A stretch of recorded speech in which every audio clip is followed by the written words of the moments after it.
Plus aujourd'hui, mais on se prépare à rendre cette terre invivable pour longtemps.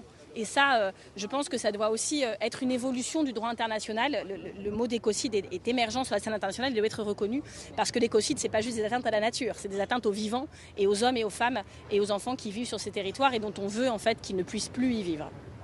Voilà. Quand vous voyez que cette reconnaissance elle peine à arriver, vous doutez en fait des réelles intentions d'Emmanuel Macron. Vous pensez que finalement, il ne va peut-être jamais le faire dans les 2 ans qui arrivent devant? Mais moi, finalement, les intentions, c'est pas mon sujet. Notre sujet chez les écologistes, ce sont les actes.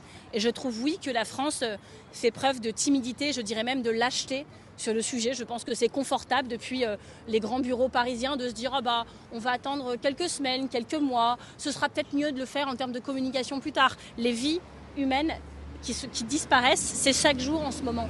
Et je trouve que ce rapport au temps est finalement assez indécent. Voilà, de se dire on reporte, on fera ça plus tard, peut-être à la rentrée, ce sera mieux, il y aura peut-être un État qui reconnaîtra en plus. C'est indécent et c'est irresponsable. Donc la reconnaissance de l'État palestinien, ils peuvent le faire maintenant et ils doivent le faire maintenant. C'est en tout cas ce que leur ont demandé ce matin tous les partis de la gauche, puisque les communistes étaient là, les socialistes étaient là, Génération S était là, les écologistes étaient là, et la France insoumise, qui ne pouvait pas être présente, avait signé la tribune. C'est aussi ce que leur ont demandé 7 syndicats, c'est ce que leur ont demandé la Ligue des droits de l'homme. Nous sommes ensemble, on se sent seuls parfois chacun de notre côté sur un sujet où on a la sensation qu'on n'arrive pas à faire avancer les choses, mais ce matin, ce que j'ai trouvé extrêmement émouvant, c'est que nous étions ensemble. Alors on a chacun nos mots, nos spécificités, mais sur ce sujet-là, on est ensemble et notre soutien à la reconnaissance de l'État palestinien est indéfectible, c'est un impératif politique, moral et un impératif de vie finalement, un impératif stratégique. Il y a un autre dossier qui est censé avancer. Je dois vraiment y aller, désolé, parce que On peut vous prendre une minute, s'il vous plaît, sur les retraites. Une minute. Sur les retraites, s'il vous plaît. Mais il y a une info que j'ai pas ou pas? Est-ce qu'il faudra censurer s'il n'y a pas de projet de loi à l'issue de ce conclave qui sera déposé au Parlement? Vous allez invisibiliser notre conférence de Gaza avec ma phrase sur les retraites, j'espère.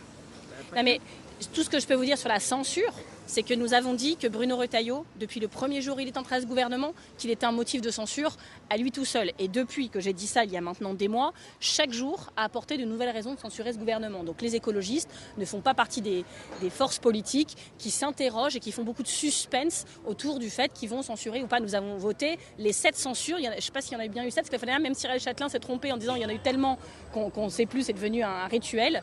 On a voté les 7 pour l'instant. La décision de la 8e appartient au groupe écologiste, mais très sincèrement, ça ne fait pas beaucoup de suspense. Bon courage. Merci beaucoup. Merci.